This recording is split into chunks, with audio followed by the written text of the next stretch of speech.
I first made my millions of dollars. The first time I ever became a millionaire was with Webcam Studio. This is how I first ever made money. I mean, I was a kickboxing world champion, but kickboxing's not boxing, right? So I'd make like $100,000 a fight. You fight 2 or 3 times a year. You pay 20% to your manager. You pay taxes, but you're not rich. And I didn't consider myself rich. Like 30, 40 grand chunks, twice a year, maybe 3 times a year. Living in London.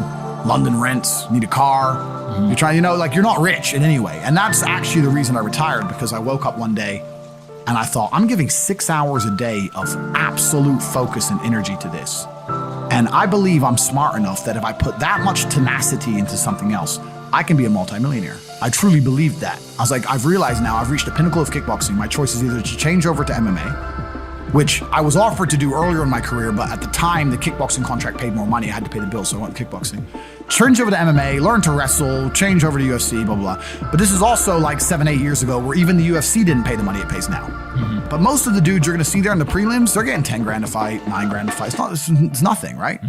So it'd be like starting my career all over again. And at the age of 28, I thought, I don't have the gumption to start again. I've been through hell for this. I've broken my hand 8 times. My ribs have been broken. I don't want to do this all over again. So I decided to get rich. So step 1 is, maybe that's how we ended up here together, my friend. Step 1 is, decided to be very logical about it. Chess player, right? So it's like, I want money. What is money? How do banks work? How does credit work? What's fractional reserve banking?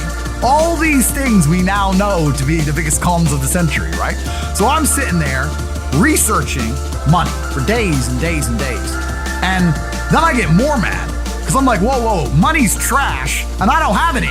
Now I'm really annoyed, right? I thought like everyone else did that, everyone puts their money in the bank and the bank takes some of other people's money and lends it out. I didn't know they invented it from the sky. I still at that point thought money was linked to gold. I didn't know nothing. So I'm learning all this stuff and I'm getting really angry. I'm like, now this is really annoying me.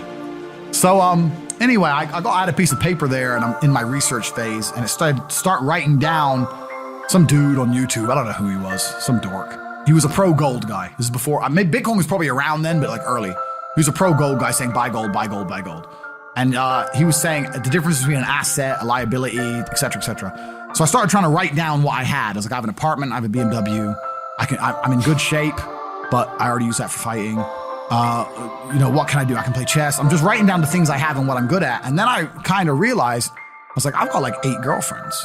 But because I was traveling the world, and if you win, you get a ring girl. It's kind of like she's banging the winner, right? You win a world title, you get to choose the ring girl you want. It's pretty easy, right? So I had a girlfriend in Slovakia, I had a girlfriend in France, I had a girlfriend in England, all these girlfriends. So I had all these girlfriends, so I'm like, maybe I could open a strip club and like be a pimp, be a gangster about it. Well, I thought I have these beautiful girls. How can I? This is before like Twitch existed.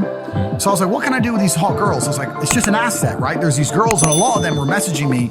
They thought I was this millionaire world champion. They all wanted to come London, live with me, and thought I was a big boy millionaire and all this stuff. Well, partially because of that, and also because they met me. I turn up, I fight, I win the world title, I leave. We're texting each other. They assume I'm this big boy, right? So I'm kind of like, what am I gonna do? I thought, man, I investigated strip clubs, way too much money. But this asset class of beautiful women was kind of on my mind for a few days. And then by absolute coincidence, I stumbled upon somewhere on the internet. I was on one of those websites where you used to download like free games and bullshit from. And in the corner somewhere it said, hot girls want to talk to you now or something. I said, hot girls. So I clicked on that, not because I was interested, but because I thought I have hot girls. And it was one of those webcam websites. And I was like, so these girls sit here and talk to dudes for money. So I'm gonna get my girls. I mean, it depends on the girl, depends what she wants to do. But the majority of the job is not based around being naked. The majority of the job is based on being entertaining and being easy to talk to. And the guys who are talking to you need to find you, that you need to remember their name, remember their dog's name. You have to be smart. You can't just be a girl and be a bimbo and be naked and make money. You have to be really smart, charming, interesting, happy all the time, positive. And I thought, I'm gonna try this. So I messaged all 5 of my girlfriends, told them I had a job for them, explained to them what I was gonna do. I was gonna launch this company. 4 of them agreed, all 4 flew in, sat around the same table. They were all like, who's she? I'm like, well, you're all my girlfriends. 2 more left. And then 2 stayed. And that was the beginning of my little attempt at a webcam empire. And I put the girls there, and my role in it all was, I did all the tech side of stuff, which is the first thing, of course. And then also, and I get called a pimp a lot, but and the reason I use the term is because I don't see it as a negative term. I see it as positively inspirational and motivating person. I'd motivate the girls. I'd make sure they did their job properly. If they had a bad day online, I'd come up with a good excuse for them. Oh, it's been a football game. It's been really busy. Don't worry. You're so beautiful. Don't be upset. You did better than her. You did the best today. I keep everything organized, put the schedules together, all that kind of stuff. It's hard because women have to want to work for you. Okay. Women have to want to obey you. That's what's hard. And you don't do that. This is one of the biggest misconceptions. I really want to clear this up. People in the movies and stuff, pimps are like aggressive, mean men. Complete opposite. Pimps are more like James Bond. James Bond's a pimp. He sleeps with a girl to get information. He doesn't care about her. He is absolutely and utterly a pimp. He doesn't hit her. He makes her love him. She does what he wants. He uses sex as a weapon to reward her, and then he disappears. That James Bond is absolutely and utterly a pimp. So I say pimp because everyone calls me a pimp online, tries to go, haha, you're a pimp, they're gonna get offended. It's like, no, beautiful women wanted to work for me, and they wanted to work for me because I displayed supreme competence. And they knew if they worked for me, they'd make a lot of money.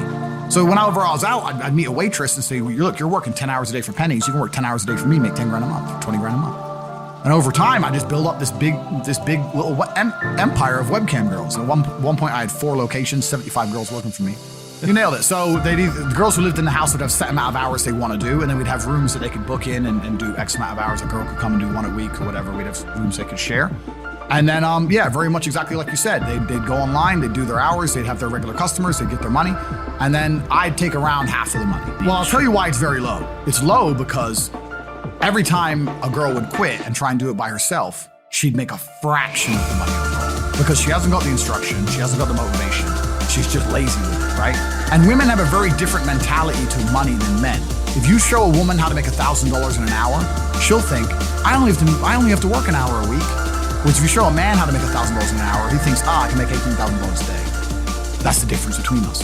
So if I had a girl working for me making 20,000, she got 10, I got 10. If she quit, she'd make 3 for herself, if that.